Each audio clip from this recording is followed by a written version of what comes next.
Suhasini Kannada vlog ಚಾನೆಲ್ಗೆ ನಿಮ್ಗೆಲ್ಲರಿಗೂ ಸ್ವಾಗತ. Welcome back to my channel. ಇವತ್ತು ನಾನು ಮಧ್ಯಾಹ್ನ ಮೇಲೆ ವ್ಲಾಗ್ ಸ್ಟಾರ್ಟ್ ಮಾಡಿದ್ವಿ. ಇವತ್ತಿನ ವಿಡಿಯೋಲಿ ನಾನು ನನ್ನ ಲಂಚ್ ರೆಸಿಪಿನ ನಿಮ್ಮ ಜೊತೆ ಶೇರ್ ಮಾಡ್ಕೋತಾ ಇದ್ದೀನಿ. ಇವತ್ತು ಊರಿಂದ ಅಣ್ಣ ಬಂದಿದ್ದಾರೆ, ಸೊ ಹಾಗಾಗಿ ಇವತ್ತು ನಾನು ಸ್ಪೆಷಲ್ ಆಗಿ ಲಂಚ್ ರೆಡಿ ಮಾಡ್ತಾ ಇದ್ದೀನಿ. ಇವತ್ತಿನ ಲಂಚಲ್ಲಿ ಸಾಫ್ಟ್ ಆಗಿರುವಂಥ ನಾನ್ ಮತ್ತು ಹಾಗೆ ವೆಜಿಟೇಬಲ್ ಮಿಕ್ಸ್ ಗ್ರೇವಿ ಕೂಡ ಮಾಡ್ತಾ ಇದ್ದೀನಿ. ಸೊ ಇವು ಎರಡು ರೆಸಿಪಿನ ಇವತ್ತಿನ ವಿಡಿಯೋಲಿ ನಾನು ನಿಮ್ಮ ಜೊತೆ ಶೇರ್ ಮಾಡ್ಕೋತೀನಿ. ಆಲ್ರೆಡಿ ನಾನಿಲ್ಲಿ ಬೆಳಿಗ್ಗೆನೆ ನಾನ್ಗೆ ಬೇಕಾಗಿರೋಂಥ ಡೋನ ಮಿಕ್ಸ್ ಮಾಡಿ ಇಟ್ಟಿದ್ದೀನಿ ನೋಡಿ. ಸೊ ಇದು ಡೋನ ನಾನು ಯಾವ ಥರ ರೆಡಿ ಮಾಡಿದೆ ಅದನ್ನು ನಾನು ಶೂಟ್ ಮಾಡ್ಕೊಂಡಿದ್ದೀನಿ. ಸೊ ತೋರಿಸ್ತೀನಿ ನಾನು ನಿಮಗೆ ಡಿಟೇಲ್ ಆಗಿ ಇದು ನಾನ್ ಹೇಗೆ ಮಾಡೋದು ಅಂತ ಹೇಳಿಬಿಟ್ಟು. ತುಂಬಾ ಸಾಫ್ಟಾಗಿ ನಾನ್ ಆಗುತ್ತೆ. ಸೊ ಖಂಡಿತವಾಗ್ಲೂ ನೀವು ಕೂಡ ಮನೆಯಲ್ಲಿ ಟ್ರೈ ಮಾಡಿ. ಸೊ ಇವಾಗ ಆಲ್ರೆಡಿ ಮಧ್ಯಾಹ್ನ ಟೈಮ್ ಬಂದು 1 ಗಂಟೆ ಆಗ್ತಾ ಇದೆ. ಸೊ ಎಲ್ಲ ವೆಜಿಟೇಬಲ್ಸ್ ಎಲ್ಲ ಕಟ್ ಮಾಡಿಕೊಂಡು ನಾನು ಗ್ರೇವಿ ಮಾಡೋದಕ್ಕೆ ಸ್ಟಾರ್ಟ್ ಮಾಡ್ತೀನಿ. ಗ್ರೇವಿದ ರೆಸಿಪಿ ಕೂಡ ಇವತ್ತಿನ ವಿಡಿಯೋಲಿ ನಾನು ನಿಮ್ಮ ಜೊತೆ ಶೇರ್ ಮಾಡ್ಕೋತೀನಿ. ಸೊ ಬನ್ನಿ ಹಾಗಾದರೆ. ಹಾಗೆ ಇವತ್ತಿನ ಈ ವಿಡಿಯೋ ನಿಮ್ಗೆ ಇಷ್ಟ ಅಂದರೆ ಲೈಕ್ ಮಾಡಿ, ಮತ್ತು ನೀವು ಇನ್ನೂ ನನ್ನ ಚಾನಲ್ಗೆ ಸಬ್ಸ್ಕ್ರೈಬ್ ಮಾಡ್ಕೊಂಡಿಲ್ಲ ಅಂದರೆ ಪ್ಲೀಸ್ ಇವಾಗ ಚಾನಲ್ಗೆ ಸಬ್ಸ್ಕ್ರೈಬ್ ಮಾಡ್ಕೊಳ್ಳಿ. ಇವಾಗ ಮೊದಲು ನಾನ್ಗೆ ಹಿಟ್ಟು ಕಲಿಸಿಡೋಣ. ನಾನಿಲ್ಲಿ ಮೆಜರ್ಮೆಂಟ್ ಕಪ್ಪಿಂದ 3 ಕಪ್ ಮೈದಾ ಹಿಟ್ಟನ್ನು ಹಾಕೋತಾ ಇದ್ದೀನಿ. ನಿಮ್ಮ ಹತ್ರ ಈ ಥರದ ಮೆಜರ್ಮೆಂಟ್ ಕಪ್ ಇಲ್ಲ ಅಂದರೆ ಇದ್ರ ಬದಲಾಗಿ ನೀವು ಯಾವುದಾದ್ರೂ ಗ್ಲಾಸ್ ಅಥವಾ ಬೌಲನ್ನು ಯೂಸ್ ಮಾಡಿ. 3 ಕಪ್ ಮೈದಾ ಹಿಟ್ಟಿಗೆ 1 ಟೀ ಸ್ಪೂನ್ ಬೇಕಿಂಗ್ ಪೌಡರ್ ಹಾಕೋತಾ ಇದ್ದೀನಿ. ಬೇಕಿಂಗ್ ಪೌಡರನ್ನು ನೀವು ಯಾವ ಬ್ರ್ಯಾಂಡ್ದು ಬೇಕಾದರೂ ಯೂಸ್ ಮಾಡ್ಕೋಬೋದು. ಎಲ್ಲ ಬ್ರ್ಯಾಂಡ್ದು ಕೂಡ ಚೆನ್ನಾಗಿರುತ್ತೆ. ಅದಾದ ನಂತರ ಅರ್ಧ ಟೀ ಸ್ಪೂನಷ್ಟು ಅಡುಗೆ ಸೋಡಾ ಮತ್ತು 1 ಟೀ ಸ್ಪೂನ್ ಸಕ್ಕರೆ, ಹಾಗೆ 1 ಬಟ್ಲಷ್ಟು ಮೊಸರನ್ನು ಹಾಕೋತಾ ಇದ್ದೀನಿ. ಸಕ್ಕರೆ ಹಾಕೊಳ್ಳೋದ್ರಿಂದ ನಾನ್ಗೆ ಕಲರ್ ಚೆನ್ನಾಗಿ ಬರುತ್ತೆ, ಹಾಗೆ ಟೇಸ್ಟು ಕೂಡ ಚೆನ್ನಾಗಿರುತ್ತೆ. ಹಾಗಾಗಿ 1 ಟೀ ಸ್ಪೂನಷ್ಟು ಹಾಕ್ಕೊಳ್ಳಿ. ಅದಾದ ನಂತರ ಮೊಸರನ್ನು ನೀವು ಇಲ್ಲಿ ಫ್ರೆಶ್ ಆಗಿರೋದನ್ನು ಯೂಸ್ ಮಾಡಿ ಅಂತ ಏನಿಲ್ಲ, ಸ್ವಲ್ಪ ಹುಳಿ ಮೊಸರಿದ್ರೂ ಕೂಡ ಪರವಾಗಿಲ್ಲ, ಹಾಕ್ಕೊಳ್ಳಿ. ಇವಾಗ ಮೊದಲು ಇದೆಲ್ಲ ಕೂಡ ಚೆನ್ನಾಗಿ ಕಲಿಸ್ಕೊಂಡು ಅದಾದ ನಂತರ ಇದಕ್ಕೆ ನೀರನ್ನು ಹಾಕ್ಕೋಬೇಕು. ನೀರನ್ನು ನೀವು ಒಟ್ಟಿಗೆ ಒಂದೇ ಸರ್ತಿ ಹಾಕ್ಕೊಳ್ಳೋದಕ್ಕೆ ಹೋಗಬೇಡಿ. ಸೊ ಎಷ್ಟು ಬೇಕು ನೋಡ್ಕೊಂಡ್ಬಿಟ್ಟು ಸ್ವಲ್ಪ ಸ್ವಲ್ಪ ನೀರನ್ನು ಹಾಕ್ಕೊಂಡು ಹಿಟ್ಟನ್ನು ಕಲಿಸ್ಕೊಳ್ಳಿ. ಸೊ ನಾನಿಲ್ಲಿ ಬರೀ ಮೈದಾ ಹಿಟ್ಟನ್ನು ಮಾತ್ರ ಯೂಸ್ ಮಾಡಿದ್ದೀನಿ. ನೀವು ಬೇಕಾದರೆ ಅರ್ಧ ಗೋಧಿ ಹಿಟ್ಟು ಮತ್ತು ಅರ್ಧ ಮೈದಾ ಹಿಟ್ಟಿಂದ ಕೂಡ ಇಲ್ಲಿ ಯೂಸ್ ಮಾಡ್ಕೋಬೋದು. ಇವಾಗ ಈ ಹದಕ್ಕೆ ಕಲಿಸ್ಕೊಂಡಾದ ನಂತರ ಇದಕ್ಕೆ ಎಣ್ಣೆನ ಹಾಕ್ಕೊಳ್ಳೋಣ. ಸುಮಾರು ಒಂದು ಅರ್ಧ ಟೇಬಲ್ ಸ್ಪೂನಷ್ಟು ಎಣ್ಣೆನ ಹಾಕ್ಕೊಂಡು ಪುನಃ ಇದನ್ನು ಕಲಿಸ್ಕೊಳ್ಳಿ. ಹಿಟ್ಟನ್ನು ಈ ಥರ ಕಲಿಸ್ಕೊಂಡಾದ ನಂತರ ಮಿನಿಮಮ್ 3 to 4 ಅವರ್ಸ್ ಆದರೂ ನೀವು ಈ ಹಿಟ್ಟನ್ನು ಸೆಟ್ ಆಗೋದಕ್ಕೆ ಬಿಡಬೇಕು. ನೀವು ಎಷ್ಟು ಚೆನ್ನಾಗಿ ಹಿಟ್ಟನ್ನು ರೆಸ್ಟ್ ಆಗೋದಕ್ಕೆ ಬಿಡ್ತೀರಾ ಅಷ್ಟು ನಿಮ್ಮದು ನಾನ್ ಸಾಫ್ಟಾಗಿ ಆಗುತ್ತೆ. ಈ ಹದಕ್ಕೆ ಹಿಟ್ಟನ್ನು ಕಲಿಸ್ಕೊಂಡು ಇವಾಗ ಇದನ್ನು ರೆಸ್ಟ್ ಆಗೋದಕ್ಕೆ ಬಿಡೋಣ. ಮಿನಿಮಮ್ 4 ಅವರ್ಸ್ ಆದರೂ ರೆಸ್ಟ್ ಆಗಲಿ.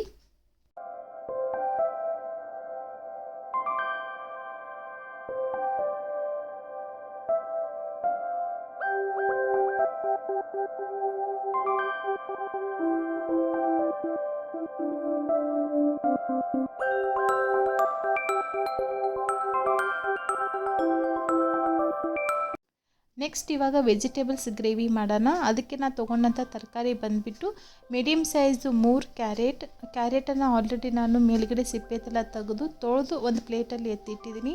ಅದ್ರ ಜೊತೆ ಸ್ವಲ್ಪ ಬೀನ್ಸ್, 1 ಕ್ಯಾಪ್ಸಿಕಮ್ ಮತ್ತು 2 ಮೀಡಿಯಮ್ ಸೈಜ್ ಆಲೂಗಡ್ಡೆನ ತೊಗೊಂಡಿದ್ದೀನಿ. ಆಲೂಗಡ್ಡೆದು ಕೂಡ ಸಿಪ್ಪೆತೆಲ್ಲ ತೆಗೆದು ತೊಳೆದ್ಬಿಟ್ಟು ಅದನ್ನು ಕೂಡ ಪ್ಲೇಟಲ್ಲಿ ಎತ್ತಿಟ್ಟೆ. ಸೊ ಇವಾಗ ಫ್ಲವರ್ ಕಟ್ ಮಾಡ್ಕೊಳ್ಳೋಣ.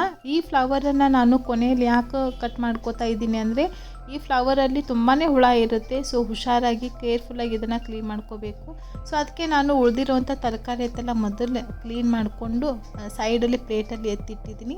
ಇವಾಗ ಇದನ್ನು ಕೂಡ ಕ್ಲೀನ್ ಮಾಡಿ ಕಟ್ ಮಾಡ್ಕೋತೀನಿ. ಸೊ ನಾವು ವೆಜಿಟೇಬಲ್ಸ್ ಕಟ್ ಮಾಡಬೇಕಾದ್ರೆ ಪಕ್ಕದಲ್ಲಿ ಈ ಥರ ಒಂದು ಚಾಳಣಿ ಅಥವಾ ಎಂಟಿ ಪ್ಲೇಟನ್ನು ಇಟ್ಕೊಳ್ಳೋದ್ರಿಂದ ನಾವು ತರಕಾರಿ ಸಿಪ್ಪೆಗಳೆಲ್ಲ ಏನಿರುತ್ತೆ ಅದನ್ನು ನಾವು ತಳಗಡೆ ಹಾಕೋಕ್ಕಿಂತ ಈ ಥರದ್ದು ಚಾಳಣಿಯನ್ನ ಹಾಕೋಬೋದು. ಇದನ್ನೇ ತೊಗೊಂಡು ಹೋಗಿ ನೀವು ಡೈರೆಕ್ಟ್ ಡಸ್ಟ್ಬಿನ್ನಲ್ಲಿ ಹಾಕಿದ್ರೆ ಮುಗೀತು, ನಿಮ್ಮದು ಅರ್ಧ ಕಿಚನ್ ಕ್ಲೀನಿಂಗ್ ಕೆಲಸ ನಿಮ್ದು ಇಲ್ಲೇ ಕಂಪ್ಲೀಟ್ ಆಗುತ್ತೆ. ಇಲ್ಲ ಅಂದರೆ ನೀವು ತಳಗಡೆ ಅಥವಾ ಕಿಚನ್ ಫ್ಲೋರ್ ಮ್ಯಾಗೆ ನೀವು ಡೈರೆಕ್ಟಾಗಿ ಸಿಪ್ಪೆಗಳತ್ತೆಲ್ಲ ಹಾಗೆ ಹಾಕಿದಾಗ ನೋಡೋದಕ್ಕೆ ಕೂಡ ನಿಮ್ಮದು ಕಿಚನ್ ತುಂಬಾ ಗಲೀಜ್ ಥರ ಅನಿಸುತ್ತೆ, ಮತ್ತು ಅದನ್ನು ಕ್ಲೀನ್ ಮಾಡಬೇಕಾದ್ರೂ ನಿಮಗೆ ಜಾಸ್ತಿ ಟೈಮ್ ತಗೊಳ್ಳುತ್ತೆ. ಸೊ ಹಾಗಾಗಿ ಯಾವಾಗೂ ನೀವು ತರಕಾರಿನ ಕಟ್ ಮಾಡೋದಕ್ಕೆ ಕುಂಡಿರ್ತೀರಾ ಅಂದರೆ ಪಕ್ಕದಲ್ಲಿ ಒಂದು ಎಂಟಿ ಪ್ಲೇಟನ್ನು ತೊಗೊಂಡು ತರಕಾರಿನ ಕಟ್ ಮಾಡ್ಕೊಳ್ಳಿ. ಸೊ ಆವಾಗ ನಿಮ್ಮದು ಕಿಚನ್ ನೋಡೋದಕ್ಕೂ ಕೂಡ ಯಾವಾಗೂ ಕ್ಲೀನಾಗಿ ನೀಟಾಗಿರುತ್ತೆ, ಮತ್ತು ನಿಮ್ಮ ಕೆಲಸ ಕೂಡ ಕಡಿಮೆ ಆಗುತ್ತೆ. ಸೊ ಫ್ಲವರ್ ಐತಲ್ಲ, ಇನ್ನೂ ಒಂದು ಸರ್ತಿ ನೀರಿನಿಂದ ಚೆನ್ನಾಗಿ ತೊಳ್ಕೊಂಡಿದ್ದಾಯಿತು. ಸೊ ತೊಗೊಂಡು ಬಂದಿರೋವಂಥ ಫ್ಲವರಲ್ಲಿ ತುಂಬಾ ಹುಳ ಇದ್ದು, ಸೊ ಹಾಗಾಗಿ ಸ್ವಲ್ಪ ಜಾಸ್ತಿ ಟೈಮ್ ತೊಗೊಂಡು ನಾನು ಅದನ್ನು ಕ್ಲೀನ್ ಮಾಡಿದೆ.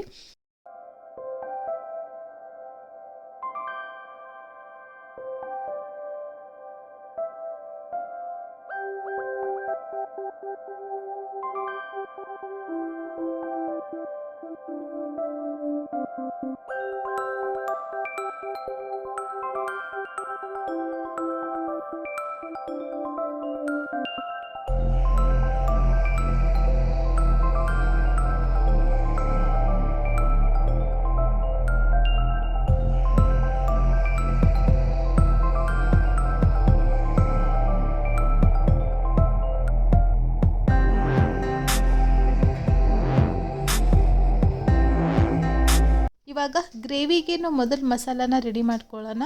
ಅದಕ್ಕೆ ಪ್ಯಾನಿಗೆ ನಾನಿಲ್ಲಿ ಸ್ವಲ್ಪ ಎಣ್ಣೆ ಹಾಕ್ಕೊಂಡಿದ್ದೀನಿ. ಅದಾದ ನಂತರ 3 ಮೀಡಿಯಮ್ ಸೈಜ್ ಈರುಳ್ಳಿನ ಮೇಲ್ಗಡೆ ಸಿಪ್ಪೆದೆಲ್ಲ ತೆಗೆದು ಸ್ವಲ್ಪ ದಪ್ಪ ಸೈಜಲ್ಲಿ ಕಟ್ ಮಾಡಿ ಹಾಕ್ಕೊಂಡಿರೋದು.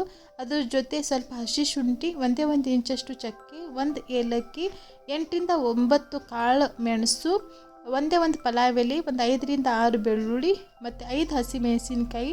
ನಿಮಗೆ ಇದು ಗ್ರೇವಿ ಎಷ್ಟು ಖಾರ ಬೇಕು ನೋಡ್ಕೊಂಡ್ಬಿಟ್ಟು ಹಸಿಮೆಣಸಿನ್ಕಾಯಿನ ಹಾಕ್ಕೊಳ್ಳಿ. ಅದ್ರ ಜೊತೆ 2 ಕಡ್ಡಿಯಷ್ಟು ಫ್ರೆಶ್ ಆಗಿರೋಂಥ ಕರಿಬೇವು, 2 ಲವಂಗ ಮತ್ತು 1 ಟೀ ಸ್ಪೂನಷ್ಟು ಜೀರಿಗೆ, ಹಾಗೆ ಸ್ವಲ್ಪ ಕಾಜು ಕೂಡ ಹಾಕ್ಕೋತಾ ಇದ್ದೀನಿ. ಇದಕ್ಕೆ ಕಾಜು ಬಂದುಬಿಟ್ಟು ಟೋಟಲಿ ಆಪ್ಷನಲ್ ಇದೆ. ಸೊ ನಿಮ್ಮ ಹತ್ರ ಇದ್ದರೆ ಹಾಕ್ಕೊಳ್ಳಿ, ಇಲ್ಲಾಂದರೆ ಸ್ಕಿಪ್ ಮಾಡ್ಕೊಳ್ಳಿ.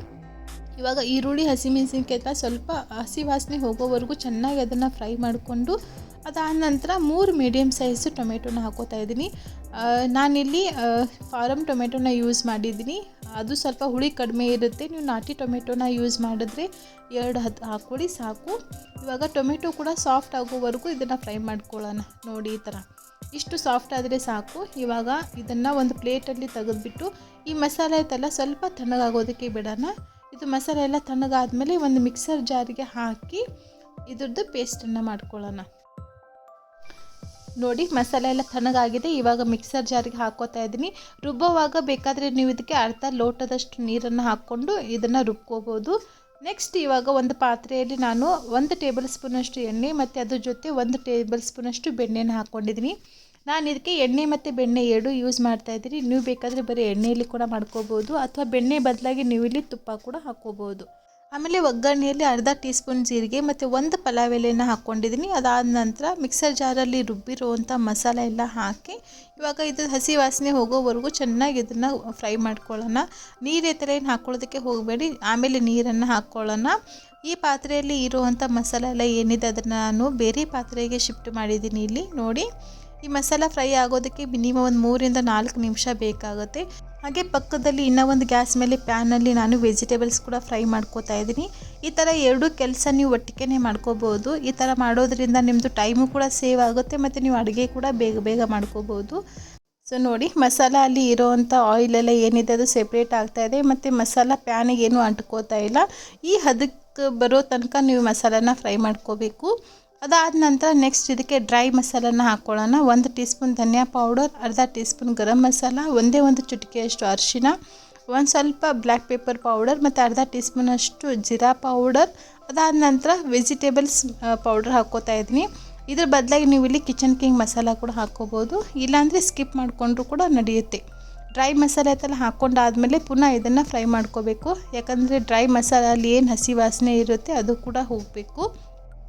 ಹಾಗೆ ಪಕ್ಕದಲ್ಲಿ ನಾನು ವೆಜಿಟೇಬಲ್ಸ್ ಕೂಡ ಫ್ರೈ ಮಾಡ್ಕೋತಾ ಇದ್ದೀನಿ. ಈ ಕಡೆ ಮಸಾಲ ಕೂಡ ಆಗ್ತಾಯಿದೆ.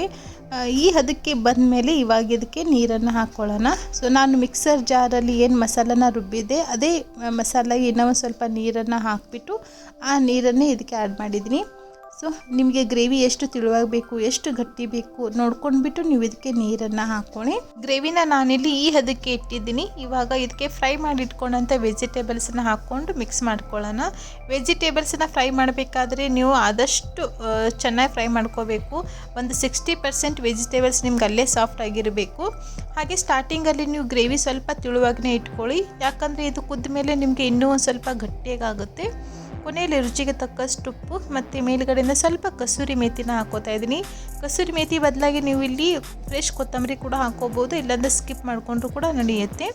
ಹಾಗೆ ಅರ್ಧ ಕಪ್ಪಷ್ಟು ಕಾಜು ಪೇಸ್ಟನ್ನು ಹಾಕೋತಾ ಇದ್ದೀನಿ. ಬೆಳಗ್ಗೆನೇ ನಾನು ಕಾಜುನ ಹಾಲಲ್ಲಿ ನೆನೆಸಿಟ್ಟಿದ್ದೆ.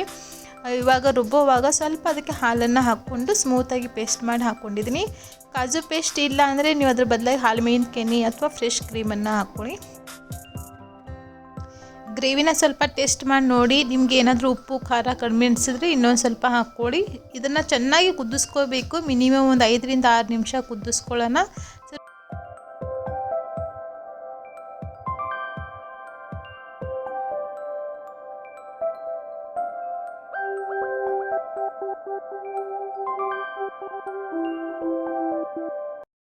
ನೆಕ್ಸ್ಟ್ ಇವಾಗ ಪುದೀನ ರೈಸ್ ಮಾಡೋದಕ್ಕೆ ನಾನು ಕುಕ್ಕರಲ್ಲಿ ಅರ್ಧ ಟೇಬಲ್ ಸ್ಪೂನ್ ಎಣ್ಣೆ ಮತ್ತು ಅರ್ಧ ಟೇಬಲ್ ಸ್ಪೂನಷ್ಟು ತುಪ್ಪನ ಹಾಕ್ಕೊಂಡಿದ್ದೀನಿ.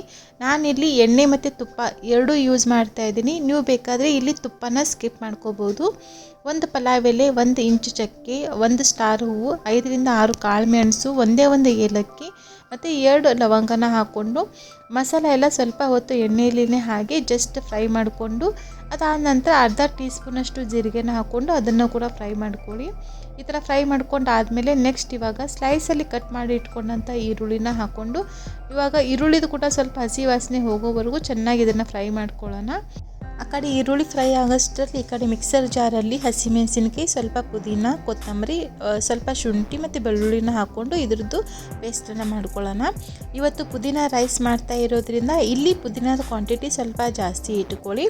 ಅಷ್ಟರಲ್ಲಿ ಈರುಳ್ಳಿ ಕೂಡ ಫ್ರೈ ಆಗಿದೆ. ಇವಾಗ ನಾವು ಮಿಕ್ಸರ್ ಜಾರಲ್ಲಿ ರುಬ್ಬಿರೋವಂತಹ ಪುದೀನ ಪೇಸ್ಟನ್ನು ಹಾಕ್ಕೊಂಡು ಇವಾಗ ಇದ್ರದ್ದು ಕೂಡ ಹಸಿ ವಾಸನೆ ಹೋಗೋವರೆಗೂ ಚೆನ್ನಾಗಿ ಇದನ್ನು ಕೂಡ ಫ್ರೈ ಮಾಡ್ಕೊಳ್ಳೋಣ. ಸುಮಾರು 1 ನಿಮಿಷ ಆದರೂ ಫ್ರೈ ಮಾಡ್ಕೊಳ್ಳಿ. ನೆಕ್ಸ್ಟ್ ಇದಕ್ಕೆ ನಾನು ಅರ್ಧ ಟೀ ಸ್ಪೂನಷ್ಟು ಅರಿಶಿನ, 1 ಟೀ ಸ್ಪೂನಷ್ಟು ಧನಿಯಾ ಪೌಡರ್, ಅರ್ಧ ಟೀ ಸ್ಪೂನಷ್ಟು ಗರಂ ಮಸಾಲಾನ ಹಾಕೋತಾ ಇದ್ದೀನಿ. ಬೇಕಾದರೆ ನೀವು ಇಲ್ಲಿ ಮಸಾಲೆಗಳನ್ನು ಸ್ಕಿಪ್ ಮಾಡ್ಕೋಬೋದು, ಇಲ್ಲಾಂದರೆ ಇದ್ರ ಬದಲಾಗಿ ನೀವು ಇಲ್ಲಿ ಬಿರಿಯಾನಿ ಮಸಾಲ ಕೂಡ ಹಾಕೋಬೋದು. ಮಸಾಲಲ್ಲಿ ಕೂಡ ಸ್ವಲ್ಪ ಹಸಿ ವಾಸನೆ ಇರುತ್ತೆ. ಸೊ ಹಾಗಾಗಿ ಅದನ್ನು ಕೂಡ ಸ್ವಲ್ಪ ಹೊತ್ತು ಫ್ರೈ ಮಾಡ್ಕೊಳ್ಳಿ. ಈ ಥರ ಕಲರ್ ಚೇಂಜ್ ಆದಮೇಲೆ ನೆಕ್ಸ್ಟ್ ಇವಾಗ ಇದಕ್ಕೇನು ವೆಜಿಟೇಬಲ್ಸನ್ನ ಹಾಕ್ಕೊಳ್ಳೋಣ. ನಾನು ವೆಜಿಟೇಬಲ್ಸ್ ಗ್ರೇವಿ ಮಾಡಬೇಕಾದ್ರೇ ಸ್ವಲ್ಪ ವೆಜಿಟೇಬಲ್ಸನ್ನು ಎತ್ತಿಟ್ಕೊಂಡಿದ್ದೆ, ಅದೇ ವೆಜಿಟೇಬಲ್ಸನ್ನ ಇಲ್ಲಿ ಯೂಸ್ ಮಾಡಿದ್ದೀನಿ. ಬೇಕಾದರೆ ನೀವು ಇಲ್ಲಿ ವೆಜಿಟೇಬಲ್ಸನ್ನ ಟೋಟಲಾಗಿ ಸ್ಕಿಪ್ ಕೂಡ ಮಾಡ್ಕೋಬೋದು. ನೆಕ್ಸ್ಟ್ ತೊಳೆದಿಟ್ಕೊಂಡಂಥ ಅಕ್ಕಿ, ರುಚಿಗೆ ತಕ್ಕಷ್ಟು ಉಪ್ಪನ್ನು ಹಾಕೋತಾ ಇದ್ದೀನಿ.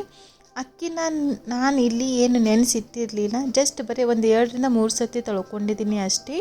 ಹಾಗೆ ಅದ್ರ ಜೊತೆ ನಾನು ಒಂದು ಸ್ವಲ್ಪ ಗೋಡಂಬಿ ಕೂಡ ಹಾಕೋತಾ ಇದ್ದೀನಿ. ಗೋಡಂಬಿ ಬಂದುಬಿಟ್ಟು ಇಲ್ಲಿ ಟೋಟಲಿ ಆಪ್ಷನಲ್ ಇದೆ, ಬೇಕಂದರೆ ಹಾಕ್ಕೊಳ್ಳಿ, ಇಲ್ಲಾಂದರೆ ಸ್ಕಿಪ್ ಮಾಡ್ಕೊಳ್ಳಿ. ಅಕ್ಕಿ ಹಾಕಿದ್ಮೇಲೆ ಮಸಾಲ ಜೊತೆ ತರಕಾರಿ ಜೊತೆ ಅಕ್ಕಿನ ಚೆನ್ನಾಗಿ ಹುರ್ಕೊಳ್ಳಿ. ಈ ಥರ ಹುರ್ಕೊಳ್ಳೋದ್ರಿಂದ ಅನ್ನ ಉದುರಾಗಿ ಚೆನ್ನಾಗಾಗುತ್ತೆ. ಇವಾಗ ನೀರು ಹಾಕೋತಾ ಇದ್ದೀನಿ. 2 ಬಟ್ಲು ಅಕ್ಕಿಗೆ ನಾನಿಲ್ಲಿ 4 ಬಟ್ಲು ನೀರನ್ನು ಹಾಕ್ಕೊಂಡಿದ್ದೀನಿ. ನಿಮಗೆ ಅನ್ನ ಸ್ವಲ್ಪ ಉದುರಾಗಿ ಬೇಕಂದರೆ ನೀವು ನೀರಿನ ಕ್ವಾಂಟಿಟಿ ಸ್ವಲ್ಪ ಕಡಿಮೆ ಹಾಕೋಬೋದು, ಇಲ್ಲಾಂದರೆ 2 ಬಟ್ಲು ಅಕ್ಕಿಗೆ 4 ಬಟ್ಲು ನೀರು ಪರ್ಫೆಕ್ಟ್ ಮೆಜರ್ಮೆಂಟ್ ಇದೆ. ಅಷ್ಟರಲ್ಲಿ ಗ್ರೇವಿ ಕೂಡ ರೆಡಿ ಆಯಿತು. ಇವಾಗ ಗ್ಯಾಸ್ ಆಫ್ ಮಾಡ್ಕೊಂಡ್ಬಿಡೋಣ. ಸೊ ಈ ಅನ್ನ ರೆಡಿ ಆಗೋಷ್ಟರಲ್ಲಿ ನೆಕ್ಸ್ಟ್ ಇವಾಗ ನಾವು ಈ ಕಡೆ ಮೊಸರು ಬಜ್ಜಿನ ಮಾಡ್ಕೊಳ್ಳೋಣ. ಈ ಥರ ಪುದೀನ ರೈಸ್ ಜೊತೆ ಮೊಸರು ಬಜ್ಜಿ ತುಂಬಾ ಚೆನ್ನಾಗಿರುತ್ತೆ. ಮೊಸರು ಬಜ್ಜಿ ಮಾಡೋದಕ್ಕೆ ನಾನಿಲ್ಲಿ ಸ್ವಲ್ಪ ಮೊಸರನ್ನು ತೊಗೊಂಡಿದ್ದೀನಿ. ಅದನ್ನು ಮೊದಲು ಚೆನ್ನಾಗಿ ಈ ಥರ ರವೆ ಇದ್ದರೆ ರವಿಯಿಂದ ಚೆನ್ನಾಗಿ ತಿರುಗಿಸ್ಕೊಳ್ಳಿ, ಇಲ್ಲಾಂದರೆ ನಿಮ್ಮ ಹತ್ರ ಬೀಟರ್ ಇದ್ದರೆ ಅದರಿಂದ ಚೆನ್ನಾಗಿ ಬೀಟ್ ಮಾಡ್ಕೊಳ್ಳಿ. ಆದರೆ ಇದರಲ್ಲಿ ಒಂಚೂರು ಕೂಡ ಎಲ್ಲಿ ಗಂಟು ಇರಬಾರ್ದು, ಸ್ಮೂತಾಗಿ ಮೊಸರು ರೆಡಿಯಾಗಿರಬೇಕು. ಇವಾಗ ಇದು ನಿಮಗೆ ಎಷ್ಟು ಗಟ್ಟಿ ಬೇಕು, ಎಷ್ಟು ತಿಳುವಾಗಬೇಕು ನೋಡ್ಕೊಂಡ್ಬಿಟ್ಟು ನೀರನ್ನು ಹಾಕ್ಕೊಂಡು ನೆಕ್ಸ್ಟ್ ಇವಾಗ ಅದಕ್ಕೆ ರುಚಿಗೆ ತಕ್ಕಷ್ಟು ಉಪ್ಪು, ಒಂದು ಅರ್ಧ ಟೀ ಸ್ಪೂನ್ ಸಕ್ಕರೆ, ಅರ್ಧ ಟೀ ಸ್ಪೂನ್ ಜೀರಾ ಪೌಡರ್, ಸ್ವಲ್ಪ ಬ್ಲ್ಯಾಕ್ ಪೆಪ್ಪರ್ ಪೌಡರ್, ಸ್ವಲ್ಪ ತುರಿದಿರುವಂತಹ ಕ್ಯಾರೆಟ್, ಸಣ್ಣದಾಗಿ ಕಟ್ ಮಾಡ್ಕೊಂಡಂಥ ಈರುಳ್ಳಿ, ಸ್ವಲ್ಪ ಸೌತೆಕಾಯಿ, ಇಷ್ಟು ಎಲ್ಲ ಹಾಕ್ಕೊಂಡು ಇವಾಗ ಇದನ್ನು ಚೆನ್ನಾಗಿ ಮಿಕ್ಸ್ ಮಾಡ್ಕೊಳ್ಳೋಣ. ನಿಮ್ಮ ಹತ್ರ ಕ್ಯಾರೆಟ್ ಇಲ್ಲ ಅಂದರೆ ಸ್ಕಿಪ್ ಮಾಡ್ಕೊಳ್ಳಿ, ಜಸ್ಟ್ ಬರೀ ಈರುಳ್ಳಿ ಮತ್ತು ಸೌತೆಕಾಯಿ ಹಾಕ್ಕೊಂಡ್ರೆ ಸಾಕು. ಈ ಥರ ಮಿಕ್ಸ್ ಮಾಡ್ಕೊಂಡ್ಬಿಟ್ರೆ ಸೊ ನಿಮ್ಮದು ಮೊಸರು ಬಜ್ಜಿ ರೆಡಿ ಆಯಿತು. ಮೊಸರು ಬಜ್ಜಿ ರೆಡಿ ಮಾಡ್ಕೊಂಡಾದಮೇಲೆ ನೆಕ್ಸ್ಟ್ ಇವಾಗ ಇಲ್ಲಿ ನಾನು ಮಸಾಲ ಆನಿಯನ್ ಮಾಡ್ತಾಯಿದ್ದೀನಿ. ಅದಕ್ಕೋಸ್ಕರ ನೋಡಿ ಈರುಳ್ಳಿನ ನಾನು ಈ ಥರ ರಿಂಗ್ ಥರ ಕಟ್ ಮಾಡ್ಕೊಂಡಿದ್ದೀನಿ. ಆದಷ್ಟು ತೆಳಗನೆ ಕಟ್ ಮಾಡ್ಕೊಳ್ಳಿ. ನೆಕ್ಸ್ಟ್ ಇವಾಗ ಇದಕ್ಕೆ ನಾನು ಮಸಾಲಾನ ಹಾಕೋತಾ ಇದ್ದೀನಿ. 1 ಟೇಬಲ್ ಸ್ಪೂನಷ್ಟು ಕಾಶ್ಮೀರಿ ರೆಡ್ ಚಿಲ್ಲಿ ಪೌಡರ್. ನೀವು ಇದಕ್ಕೆ ಕಾಶ್ಮೀರಿ ರೆಡ್ ಚಿಲ್ಲಿ ಪೌಡರನ್ನು ಯೂಸ್ ಮಾಡಬೇಕು, ಯಾಕಂದರೆ ಅದು ನಿಮಗೆ ಅಷ್ಟು ಖಾರ ಇರೋದಿಲ್ಲ ಮತ್ತು ನೋಡೋದಕ್ಕೆ ಕಲರು ಕೂಡ ಚೆನ್ನಾಗಿರುತ್ತೆ. ನೀವು ನಾರ್ಮಲ್ ಖಾರದ ಪುಡಿನ ಯೂಸ್ ಮಾಡ್ತೀರಾ ಅಂದರೆ ಖಾರನ ಸ್ವಲ್ಪನೇ ಹಾಕೋಬೋದು. ತುಂಬಾ ಖಾರ ಮಾಡಿದ್ರೆ ತಿನ್ನೋದಕ್ಕೆ ಆಗೋದಿಲ್ಲ. ಸೊ ಹಾಗಾಗಿ ಆದಷ್ಟು Kashmiri red chilli powder use ಮಾಡಿಕೊಂಡ್ರೆ ಬೆಸ್ಟು. ಅದಾದ ನಂತರ ಸ್ವಲ್ಪ ಜೀರಾ ಪೌಡರ್, ಚಾಟ್ ಮಸಾಲ, 1 ಟೀ ಸ್ಪೂನಷ್ಟು ಸಕ್ಕರೆ, ರುಚಿಗೆ ತಕ್ಕಷ್ಟು ಉಪ್ಪು ಮತ್ತು ಅರ್ಧ ಲಿಂಬೆಹಣ್ಣು, ಹಾಗೆ ಫ್ರೆಶ್ ಕೊತ್ತಂಬರಿ ಇಷ್ಟು ಹಾಕಿ ಇವಾಗ ಕೈಯಿಂದ ಇದೆಲ್ಲ ಕೂಡ ಚೆನ್ನಾಗಿ ಈ ಥರ ಮಿಕ್ಸ್ ಮಾಡ್ಕೋಬೇಕು. ನಮ್ಮ ಮನೆಯಲ್ಲಿ ಈ ಥರ ಸ್ಪೆಷಲಾಗಿ ಲಂಚ್ ಮಾಡಿದಾಗ ಇದು ಮಸಾಲ ಆನಿಯನ್ ಇರಲೇಬೇಕು. ಸೊ ಹಾಗಾಗಿ ನಾನು ಇವತ್ತು ಕೂಡ ಮಾಡಿದ್ದೀನಿ. ನೆಕ್ಸ್ಟ್ ಇವಾಗ ಇಲ್ಲಿ ನಾನು ಸ್ವಲ್ಪ ಬೆಣ್ಣೆನ ತೊಗೊಂಡಿದ್ದೀನಿ, ಅಂದರೆ ಬಟರ್ ತೊಗೊಂಡಿದ್ದೀನಿ. ಇವಾಗ ಇದಕ್ಕೆ ನಾನು ಸಣ್ಣದಾಗಿ ಕಟ್ ಮಾಡ್ಕೊಂಡಂತಹ ಬೆಳ್ಳುಳ್ಳಿ ಮತ್ತು ಕೊತ್ತಂಬರಿನ ಹಾಕೋತಾ ಇದ್ದೀನಿ. ನಾನು ಇದನ್ನು ಚಾಪರಲ್ಲಿನೇ ಕಟ್ ಮಾಡ್ಕೊಂಡಿದ್ದೀನಿ. ಸೊ ನಿಮ್ಮ ಹತ್ರ ಚಾಪರ್ ಇಲ್ಲ ಅಂದರೆ ನೀವು ನಾರ್ಮಲ್ ಚಾಕುವಿಂದ ಕೂಡ ಸಣ್ಣದಾಗಿ ಕಟ್ ಮಾಡ್ಕೋಬೇಕು. ಇವಾಗ ಬಟರಲ್ಲಿ ಇದನ್ನು ಮಿಕ್ಸ್ ಮಾಡಿಕೊಂಡು ಬಟರ್ ಕರ್ಗೋವರೆಗೂ ಇದನ್ನು ಗ್ಯಾಸ್ ಮೇಲೆ ನಾವು ಇದನ್ನು ಬಿಸಿ ಮಾಡ್ಕೊಳ್ಳೋಣ. ತುಂಬ ಜಾಸ್ತಿ ಬಿಸಿ ಮಾಡಬೇಕಂತ ಏನಿಲ್ಲ, ಜಸ್ಟ್ ಬಟರ್ ಸ್ವಲ್ಪ ಮೆಲ್ಟ್ ಆದರೆ ಸಾಕು ನಮಗಿಲ್ಲಿ. ನೋಡಿ ಈ ಥರ ಇಷ್ಟು ಬಟರ್ ಮೆಲ್ಟ್ ಆದರೆ ಸಾಕು. ಇವಾಗ ಗ್ಯಾಸ್ ಆಫ್ ಮಾಡ್ಕೊಂಡು ಬಿಡೋಣ. ಸೊ ಅದೇ ಬಿಸಿಯಲ್ಲಿ ಅದು ಹಾಗೆ ಮಿಕ್ಸ್ ಆಗಿಬಿಡುತ್ತೆ. ಇವಾಗ ಡೋ ನೋಡೋಣ ಬನ್ನಿ ಯಾವ ಥರ ಆಗಿದೆ ಅಂತ ಹೇಳಿಬಿಟ್ಟು ಇದನ್ನು ನಾನು 4 to 5 hours ನೆನೆಸಿದೆ. ತುಂಬಾ ಸಾಫ್ಟಾಗಿ ಆಗಿದೆ. ಸ್ಟಾರ್ಟಿಂಗಲ್ಲಿ ಇದು ಡೋ ಯಾವ ಥರ ಇತ್ತು, ಇವಾಗ ನೋಡಿ ಹೇಗಾಗಿದೆ ಅಂತ ಹೇಳಿಬಿಟ್ಟು. ಇವಾಗ ನಾರ್ಮಲ್ ನೀವು ಚಪಾತಿಗೆ ಯಾವ ಥರ ಉಳ್ಳೆನ ಮಾಡ್ತೀರಿ ಸೇಮ್ ಅದೇ ಸೈಜು ಒಂದು ಉಳ್ಳೆನ ತೊಗೊಂಡು ಇವಾಗ ನಾನನ್ನು ರೆಡಿ ಮಾಡ್ಕೊಳ್ಳೋಣ. ಇದು ಡೋ ಎಷ್ಟು ಚೆನ್ನಾಗಿ ಸಾಫ್ಟಾಗಿ ಆಗುತ್ತೋ ಅಷ್ಟು ನಿಮ್ಮದು ನಾನ್ ಸಾಫ್ಟಾಗಿ ಬರುತ್ತೆ. ಇವಾಗ ಮಧ್ಯದಲ್ಲಿ ಒಂದು ಅರ್ಧ ಟೀ ಸ್ಪೂನಷ್ಟು ಬಟರ್, ಗಾರ್ಲಿಕ್ ಮತ್ತು ಕೊತ್ತಂಬರಿ ನಾವು ಇನ್ನೇ ಏನು ಬಿಸಿ ಮಾಡಿಟ್ಟಿದ್ದೀವಿ ಅದನ್ನು ಅರ್ಧ ಟೀ ಸ್ಪೂನಷ್ಟು ಹಾಕ್ಕೊಂಡು ಕೈಯಿಂದನೇ ನೋಡಿ ಈ ಥರ ಅಗಲ ಮಾಡಿಕೊಂಡ್ರೆ ಸಾಕು. ಅದು ಈಸಿಯಾಗಿ ನಿಮಗೆ ಅಗಲ ಆಗಿಬಿಡುತ್ತೆ. ಇದಕ್ಕೆ ನಿಮಗೆ ಲಟ್ಟಣಿಗೆ ಬೇಕಂತ ಏನಿಲ್ಲ, ಜಸ್ಟ್ ಈ ಥರ ಫಿಂಗರಿಂದ ಮಾಡಿಕೊಂಡ್ರೆ ಸಾಕು. ನಿಮಗೆ ಯಾವ ಸೈಜ್ಗೆ ಬೇಕು, ಎಷ್ಟು ದೊಡ್ಡದು ಬೇಕು, ಎಷ್ಟು ದಪ್ಪ ಬೇಕು ನೋಡ್ಕೊಂಡ್ಬಿಟ್ಟು ಆ ಥರನ ಮಾಡ್ಕೊಳ್ಳಿ. ಮುಂಚೆನೇ ನಾನಿಲ್ಲಿ ತವಾನ ಚೆನ್ನಾಗಿ ಬಿಸಿ ಮಾಡ್ಕೊಂಡಿದ್ದೀನಿ. ಇವಾಗ ಸ್ವಲ್ಪ ಕೈಯಿಂದ ಈ ಥರ ನೀರನ್ನು ಹೊಡ್ಕೊಂಡ್ಬಿಟ್ಟು ಪ್ಲೇಟನ್ನು ಮುಚ್ಚಿಬಿಡೋಣ. ಸೊ ಒಂದು ಸೈಡಿಂದ ಇದು ಚೆನ್ನಾಗಿ ಬೇಯಲಿ. ಈ ಕಡೆ ಇದು ರೆಡಿ ಆಗೋಷ್ಟರಲ್ಲಿ ಹಾಗೇನೋ ಪಕ್ಕದಲ್ಲಿ ಇನ್ನೂ ಒಂದು ಕೂಡ ರೆಡಿ ಮಾಡ್ಕೋಬೋದು. ಸೊ ಒಂದು ಸೈಡಿಂದ ಆದಮೇಲೆ ನೆಕ್ಸ್ಟ್ ಇನ್ನೂ ಒಂದು ಸೈಡಿಂದ ಕೂಡ ಸೇಮ್ ಇದೇ ಥರ ಬೇಯಿಸೋಣ. ಸೊ ನೋಡಿ ಇದ್ರದ್ದು ಕಲರ್ ಕೂಡ ಎಷ್ಟು ಚೆನ್ನಾಗಿ ವೈಟಾಗಿ ಬಂದಿದೆ ಅಂತ ಹೇಳಿಬಿಟ್ಟು. ಸೇಮ್ ನೀವು ಹೋಟೆಲಲ್ಲಿ ಯಾವ ಥರ ಸಾಫ್ಟಾಗಿರುವಂಥ ನಾನನ್ನು ತಿಂತೀರಾ ಸೇಮ್ ಅದೇ ನಾನನ್ನು ನೀವು ಕೂಡ ಮನೆಯಲ್ಲಿ ಆರಾಮಾಗಿ ರೆಡಿ ಮಾಡ್ಕೋಬೋದು. ನಾನು ಇದನ್ನು ಸೇಮ್ ಹೋಟೆಲಲ್ಲಿ ಯಾವ ಥರ ಉದ್ದ ಶೇಪಲ್ಲಿ ಇರುತ್ತೆ ಅದೇ ಥರನೇ ಮಾಡಿದ್ದೀನಿ. ನೀವು ಬೇಕಂದರೆ ರೌಂಡ್ ಶೇಪಲ್ಲಿ ಕೂಡ ಮಾಡ್ಕೋಬೋದು. ಇದಕ್ಕೆ ತವನ ಜಾಸ್ತಿ ಬಿಸಿ ಮಾಡ್ಕೋಬೇಡ್ದು, ಮೀಡಿಯಮ್ ಹೀಟಲ್ಲಿನೇ ಇಟ್ಕೊಳ್ಳಿ. ಜಾಸ್ತಿ ಬಿಸಿ ಆದರೆ ಫುಲ್ ಕಪ್ಪಗಾಗಿಬಿಡುತ್ತೆ ನಿಮಗೆ. ಸೊ ಈ ಥರ ವೈಟ್ ಕಲರಲ್ಲಿ ಇರಬೇಕಾದ್ರೆ ಮೀಡಿಯಮ್ ಹೀಟಲ್ಲೇ ಇದನ್ನು ಚೆನ್ನಾಗಿ ಬೇಯಿಸ್ಕೊಳ್ಳಿ. ಈ ಕಡೆ ಒಂದು ನಾನ್ ರೆಡಿ ಆಗೋಷ್ಟರಲ್ಲಿ ನಾವು ಪಕ್ಕದಲ್ಲಿ ಹಾಗೆ ಇನ್ನೂ ಒಂದು ನಾನ್ ಕೂಡ ರೆಡಿ ಮಾಡ್ಕೋಬೇಕು. ಅಷ್ಟು ಫಾಸ್ಟಾಗಿ ನಿಮಗೆ ನಾನ್ ಆಗುತ್ತೆ. ಈ ಥಾಲಿನ ನಾನು ಇವತ್ತು ನಮ್ಮ ಅಣ್ಣನಿಗೋಸ್ಕರ ಮಾಡಿದ್ದೆ. ಅವನು ಊರಿಂದ ಬಂದಿರೋ ಖುಷಿಗೆ ನಾನು ಇವತ್ತು ಈ ಥಾಲಿನ ರೆಡಿ ಮಾಡಿದ್ದೆ. ಸೊ ನಿಮ್ಮ ಮನೆಯಲ್ಲಿ ಈ ಥರ ಯಾರಾದರೂ ಸ್ಪೆಷಲ್ ಗೆಸ್ಟ್ ಬರೋರಿದ್ರೆ ಅಥವಾ ನಿಮಗೆ ಏನಾದರೂ ಸ್ಪೆಷಲಾಗಿ ತಿನ್ನಬೇಕಂತ ಅನಿಸಿದ್ರೆ ಖಂಡಿತವಾಗ್ಲೂ ಈ ಥಾಲಿನ ಟ್ರೈ ಮಾಡಿ. ನೀವು ಬರೀ ಒಂದು 2-3 hours ಕಿಚನಲ್ಲಿ ಟೈಮ್ ಸ್ಪೆಂಡ್ ಮಾಡಿದ್ರೆ ಸಾಕು. ಆರಾಮಾಗಿ ಸಿಂಪಲ್ಲಾಗಿ ಒಂದು ಹೆಲ್ದಿಯಾಗಿ ಇರುವಂತಹ ರುಚಿ ಥಾಲಿನ ರೆಡಿ ಮಾಡ್ಕೋಬೋದು. ಸೊ ನಾನು ಇವತ್ತು ನಮ್ಮ ಅಣ್ಣನಿಗೋಸ್ಕರ ಮಾಡಿದ್ದೆ. ಅವನಂತೂ ತುಂಬಾ ಖುಷಿಪಟ್ಟು ಈ ಊಟನ ಮಾಡ್ದ. ಸೊ ಈ ಥರ ಎಲ್ಲರೂ ಕೂಡ ಚೆನ್ನಾಗಿ ಊಟ ಮಾಡಿದ್ರೆ ಸೊ ನಮಗೆ ಕೂಡ ಒಂಥರ ನೆಮ್ಮದಿ ಇರುತ್ತೆ, ಮಾಡಿರೋದಕ್ಕೂ ಕೂಡ ಖುಷಿ ಇರುತ್ತೆ. ಸೊ ಹಾಗಾಗಿ ಖಂಡಿತವಾಗ್ಲೂ ಟ್ರೈ ಮಾಡಿ. ಈ ಥಾಲಿಯಲ್ಲಿ ನಾನು ಇವತ್ತು ಬಟರ್ ಗಾರ್ಲಿಕ್ ನಾನ್, ಪುದೀನ ರೈಸ್, ಕೋಸಂಬರಿ, ಮಸಾಲ ಆನಿಯನ್ ಮತ್ತು ಮಿಕ್ಸ್ ವೆಜಿಟೇಬಲ್ಸ್ ಗ್ರೇವಿ ಇಷ್ಟು ಎಲ್ಲ ಮಾಡಿದ್ದೆ. ಸೊ ಹಾಗಾದರೆ ನೀವು ಕೂಡ ಖಂಡಿತವಾಗಲೂ ಈ ಥಾಲಿನ ಟ್ರೈ ಮಾಡಿ. ಹಾಗೆ ಇವತ್ತಿನ ವಿಡಿಯೋ ನಾನು ಇಲ್ಲಿಗೆ ಎಂಡ್ ಮಾಡ್ತಾಯಿದ್ದೀನಿ. Thank you so much for watching this video.